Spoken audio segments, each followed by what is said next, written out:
E olha, para alguns, o fato de já ter tido Covid-19 é motivo para relaxar e não seguir à risca as recomendações para evitar o contágio. Já para outros, a rotina de cuidados não mudou, inclusive ficou maior.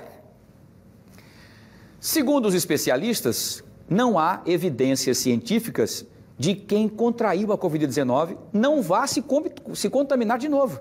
Além disso, por ser uma doença nova, os efeitos do vírus a médio e longo prazo não são totalmente conhecidos. Ou seja, quem teve a infecção pode ainda apresentar eventuais complicações.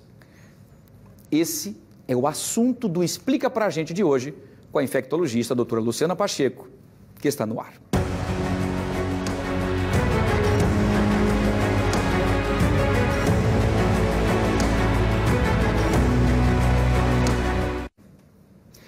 Perguntas muito importantes, porque é isso que todo mundo quer saber. Quem já teve, que não foi se vacinado, as sequelas que acabam ficando, e sequelas muito graves em algumas situações. A gente quer saber com a doutora Luciana Pacheco realmente essa situação. Doutora Luciana, mais uma vez, muito obrigado pela sua disponibilidade, sua participação no Explica Pra Gente. A gente tem tirado dúvidas tantas e muitas de pessoas que muitas vezes, não é?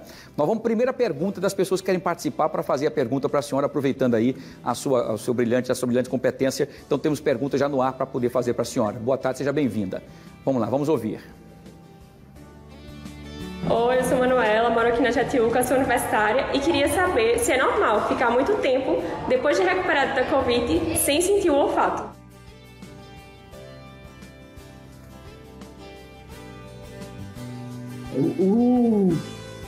A Covid, né, ela felizmente, as pessoas ficam, a gente tem muito mais pessoas curadas do que com pessoas que morreram. Mas, mesmo assim, as pessoas curadas, muitas ficam com essas sequelas, que a gente chama sequelas pós-Covid. De uma maneira geral, as pessoas ficam com sintomas, independente de ser leve ou de ser grave, as pessoas podem permanecer com esses sintomas aí, e a gente não sabe exatamente precisar ainda por quanto tempo. Tem pessoas que se recuperam mais rapidamente com relação à perda do olfato. Então, às vezes, no final da doença, propriamente dita, a pessoa já está com o seu olfato recuperado, com o paladar. Mas tem outras pessoas que até 9 meses existe relatos já da persistência da perda do paladar e do olfato. Então, é importante que, passou um mês dessa forma, a pessoa procure um atendimento médico, procure um acompanhamento, porque tem tratamento. Então, a pessoa pode usar geralmente quem trata isso é o otorrino, e eles orientam uma série de treinamentos com algumas substâncias para ativar, para tentar regenerar, né, a parte do cérebro que tem relação aí com a perda do olfato. E aí eles fazem isso com algumas medicações e com os treinos para as pessoas poderem se recuperar. E aí há uma recuperação boa. Normalmente, 90% a 95% das pessoas têm informado que se recuperam depois que começam o treinamento. Agora, é importante que não demore muito para fazer isso. O quanto mais rápido a pessoa procurar o acompanhamento médico, mais rápido também será a sua recuperação.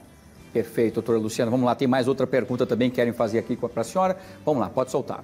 Meu nome é Ingrid e eu moro no bairro da Pajuçara. Eu gostaria de saber qual seria o tratamento para uma pessoa que teve Covid e ficou com sequelas de cansaço. Então, Ingrid, é importante que você procure um acompanhamento médico para poder avaliar o que é esse cansaço. É um cansaço respiratório, é um cansaço quando anda, é um cansaço no corpo todo, uma falta de coragem para fazer as coisas. Então, isso precisa ser bem mais esclarecido para poder, então, ser determinado um tratamento. Se for um cansaço respiratório, é importante que a pessoa faça uma tomografia para avaliar o grau de comprometimento, faça uma fisioterapia, né, respiratória, que ajuda bastante também nesse caso, mas primeiro tem que esclarecer qual é a razão do seu cansaço. E aí o acompanhamento médico é essencial nesse caso. Muito bem, perguntas importantíssimas para tirar as dúvidas de todos nós aqui. Agora, doutora Luciana, algumas pessoas têm dito e têm vivido momentos terríveis depois que têm a Covid, de terem potencializado, por exemplo, a diabetes. Né? Alguns que tinham, enfim, sem ser tão grave assim, acabaram se agravando. E uns que não tinham acabaram adquirindo a diabetes. O que é de verdade e mito? Como é que funciona isso?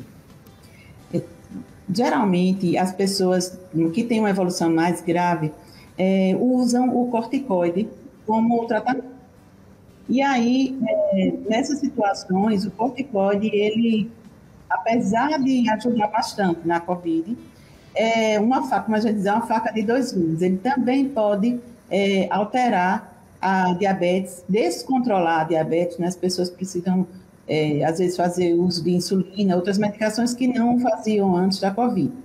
Isso também tem tratamento, também se regula, mas procurando também o médico para que o médico defina, de fato, o tratamento ideal. Depois até a pessoa começa a tomar insulina e volta a tomar a medicação que tomava antes. E também, dependendo da situação, a glicose se regulariza depois de um tempo, quando o organismo começa a liberar aí o corticoide que utilizou. De uma maneira geral, essa alteração da diabetes, né, da glicemia, está relacionada com o corticoide. Algumas pessoas não falam que usam corticoide, mesmo assim alteram a sua glicose, isso por conta da doença, que é uma doença multissistêmica. No início a gente achava que ela tinha só uma relação com o pulmão, mas com o decorrer do tempo nós descobrimos que é uma doença que o vírus ele envolve não só o pulmão, mas vários outros órgãos, como o cérebro, como o coração, como o pâncreas, que aí produz, né, a insulina para que a gente não fique diabético, e isso também tem uma alteração, pode também ser alterado pelo vírus da Covid-19. Muito bem, quer dizer que é um vírus que mexe com todo o corpo, inclusive com a cabeça. Tem pessoas que, por exemplo, também, doutor Luciano, tem muitas perguntas chegando em relação a pessoas que após a Covid tiveram quadros de depressão, quadros depressivos. Isso também é comum para quem está depois, o pós-Covid? As alterações neurológicas têm sido bastante relatadas, e a depressão, de fato, não é uma alteração exclusivamente neurológica, tem aí um componente psiquiátrico, que pode ser também desencadeada pelo medo, pela ansiedade que as pessoas desenvolvem, né, ao longo da doença. A gente pelo menos fica aí 10 dias contando os dias para que a doença chegue no 10º dia, quando a gente sabe que, de uma maneira geral, as pessoas ficam curadas. E pelo menos elas não vão desenvolver aquela forma mais grave, que precisa se internar e tal.